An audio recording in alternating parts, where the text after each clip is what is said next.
Mana nak pergi hari ni? Nak buat apa hari ni? Nak bercerita apa hari ni? Oi, pening. Hai, nak masak apa hari ni? Nak kena ingat ni apa ni Tasro, nanti dia bising. Hai, pening pula kepala ni fikirkan. Ngantuk pula mata ni, minum air dululah. Assalamualaikum semua, selamat siang. Terima kasih bersama kami Jun dan Nita. Okey, hari ni kita nak buat perintah. Sebentar ya Jun ya. Boleh. Hai semua, terima kasih kerana bersama kami. Minta nak bertanya lah ya. Masuk Jun sekali lah. Jun tahu tak yang setiap tahun pada 15 Februari ya, Singapore Chinese Chamber of Commerce mengadakan upacara peringatan perang ya, untuk mengingati mangsa perang awam semasa kependudukan Jepun. Kan? Bukan itu saja kan tu. Apa lagi? 15 Februari ni juga ialah hari Singapore Annual Total Defence Day.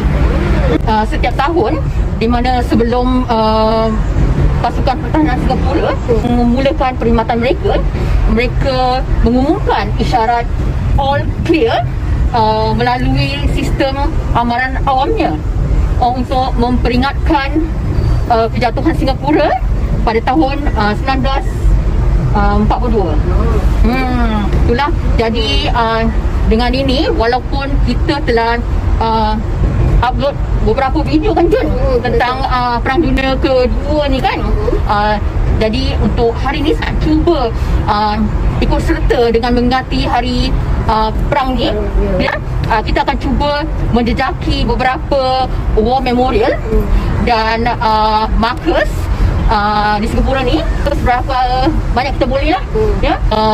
Jadi harap ikut kami ya. So sebelum tu Jun, saya nak ucapkan terima kasih lah kepada semua yang support kami selama ni. Please continue to like, comment dan share dengan teman-temannya supaya banyak lagi yang subscribe kepada kami. Dan jangan bimbang dan jangan ragu, subscribe tu percuma. Jadi jom ikut kami. Sebelum mulakan jalan-jalan kami alas perut dulu di The Great Mischief di National Gallery, Singapore.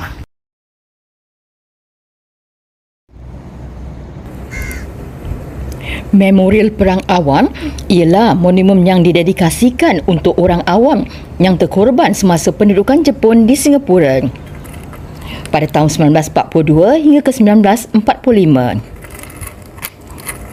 Ianya terletak di kawasan taman di sepanjang Beach Road, bertentangan dengan Raffles City. Struktur tugu peringatan ini terdiri daripada 4 tiang tirus dengan ketinggian kira-kira 68 meter. Gambaran keseluruhan. Perang Dunia Kedua adalah tragedi global dalam skala besar dan Singapura tidak terkecuali daripada akibatnya. Dikatakan bahawa lebih daripada 50,000 orang terbunuh semasa pendudukan Jepun di Singapura dari 15 Februari 1942 hingga ke 12 September 1945. Memorial Perang Awam yang terletak di Timur Padang di Beach Road memperingati mangsa awam Perang Dunia Kedua dan perpaduan 4 kaum utama Singapura, iaitu Melayu, Cina, India dan Eurasian. Ia telah diumumkan oleh bekas Perdana Menteri Lee Kuan Yew pada 15 Februari 1967. Ianya telah diwartakan sebagai monumen negara pada 2013. Indian National Army.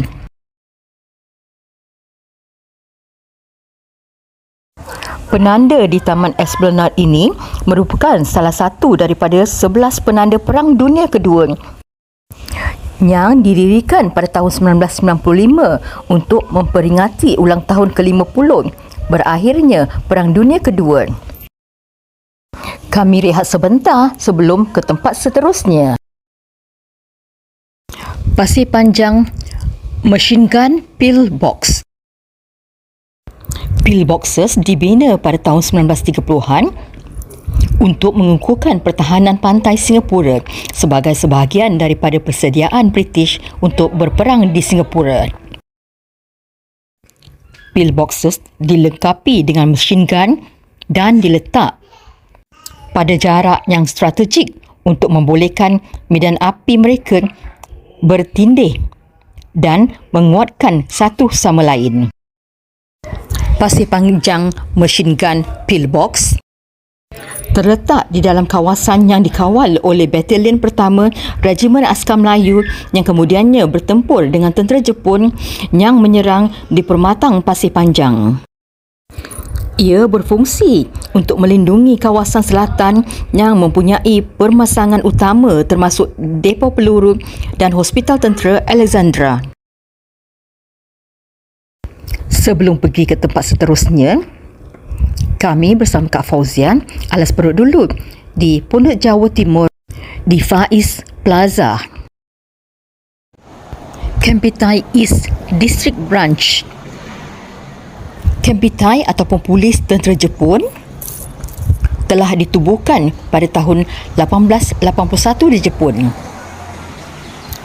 Ia bertanggungjawab untuk mengekalkan keselamatan dalam negeri di Asia Tenggara yang diduduki semasa Perang Dunia Kedua.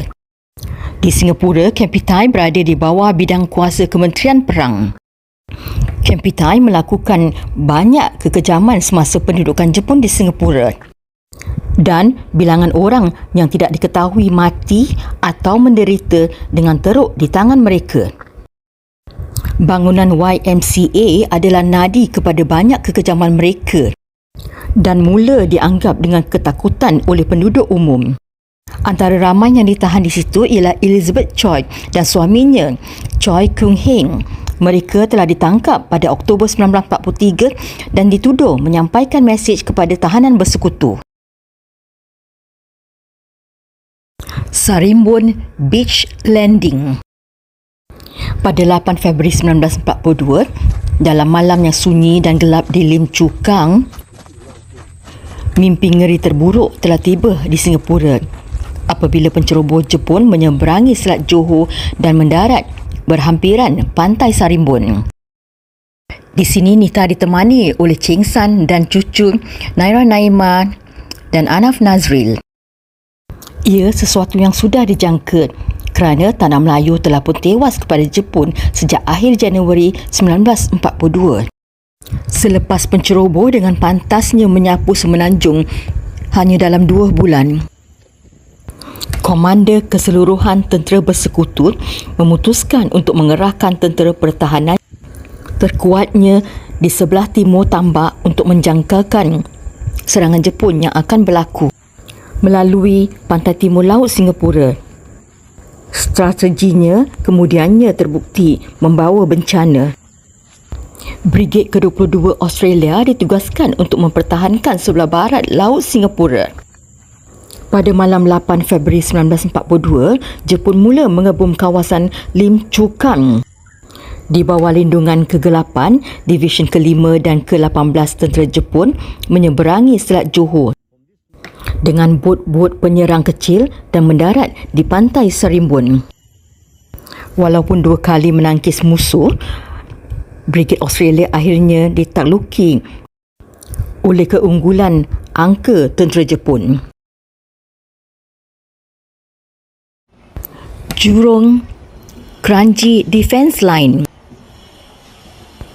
Barisan Pertahanan Jurong Kranji adalah salah satu daripada 2 kedudukan mundur yang dimaksudkan untuk pengunduran dan penyatuan tentera.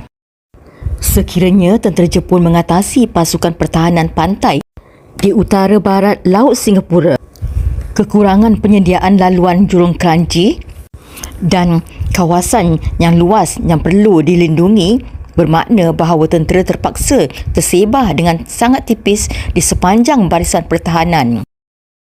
Salah komunikasi dan inisiatif yang tidak diselaraskan di peringkat pemerintah kanan pada 10 Februari 1942 memburukkan lagi masalah.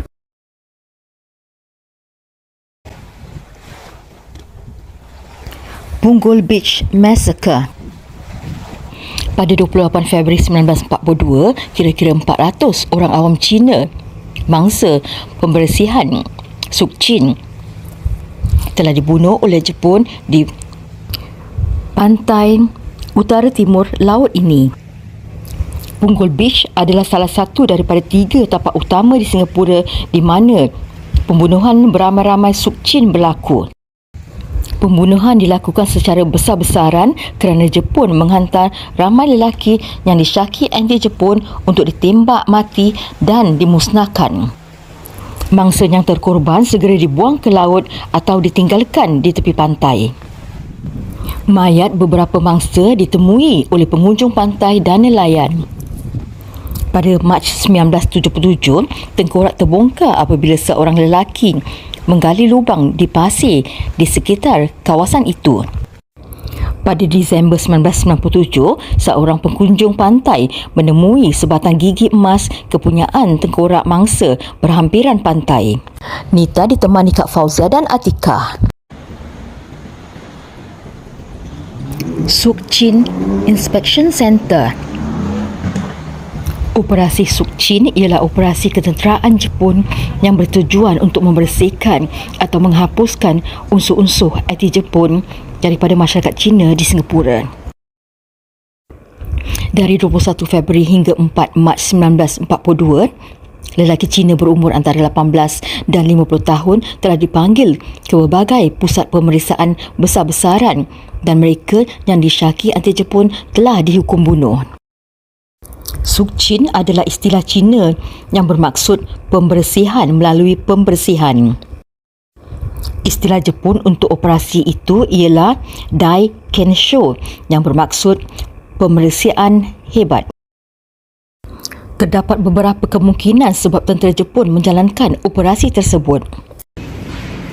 Pertama, tentera Jepun mencurigai orang Cina di Singapura kerana ketegangan yang berpanjangan antara Jepun dan Cina dan pengalaman mereka sendiri memerangi orang Cina di China sejak 1937. Execution of Rimau Commandos. Operasi Rimau ataupun Harimau merupakan serangan komando kedua bersekutu yang menyasarkan kapal Jepun di Pelabuhan Keppel. Ia berlaku dari akhir September hingga awal Oktober 1944 semasa Perang Dunia Kedua. Tidak seperti serangan pertama, Operation J-Week pada 26 hingga 27 September 1943, Operasi Rimau gagal kerana komando dikesan oleh Jepun. 13 daripada mereka terbunuh dalam aksi dan 10 yang lain ditangkap. Dibicarakan tanpa pembelaan dan dipancung.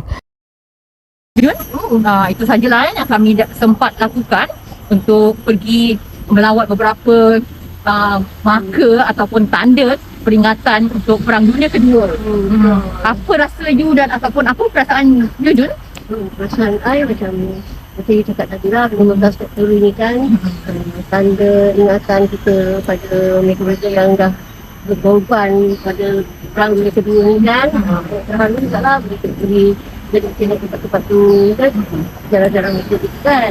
Jadi kita harap anda pun itulah mengingati sejarah di Singapura ni. Itulah saja yang sempat kita lakukan kan. Semoga kita sama-sama belajar apa yang telah kami ketengahkan Dan betul-betul supaya ingatlah kepada mereka, ya, tak kira lah mereka tu boleh kemungkinan ada kena-mengena dengan kita juga kan, datuk moyang kita ya. Jadi kita mengingati mereka semua. Terima kasih jasa dan pengorbanan mereka tetap akan kita kenang. Ya. Jadi inilah perkara yang harus kita ajar juga kepada anak cucu kita, Jun. Dan okeylah, itu sajalah. Semoga jumpa lagi dan terhibur hendaknya. Maaf tidak dapat cerita seluruhannya kerana tidak cukup masa. Assalamualaikum warahmatullahi wabarakatuh. Bye.